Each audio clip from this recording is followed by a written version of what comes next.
शहर हैदराबाद में रामनवमी शोभा यात्रा के लिए पूरी तैयारियां मुकम्मल हो चुकी है। रामनवमी शोभा यात्रा 17 अप्रैल 2024 को निकाली जाएगी। जुलूस की पेश नज़र सिद्दी अंबर बाजार मस्जिद सिमात मुख्तलिफ इबादत गाहों को कपड़ों से ढाक दिया गया, जो कि हर साल इबादत गाहों को कपड़ों से ढाक दिया जाता है। रामनवमी शोभा यात्रा जुलूस 17 अप्रैल 2024 की सुबह 9 बजे से सीताराम बाग मंदिर से स्टार्ट होगा। इसी रात शाम 7 बजे हनुमान व्यायामशाला ग्राउंड कोटी में इख्तिताम होगा।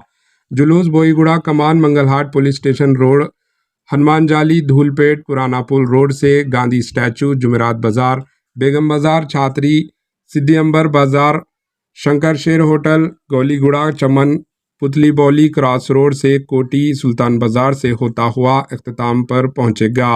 पेश है इस खुसूस की ये रिपोर्ट। Bureau report HN news.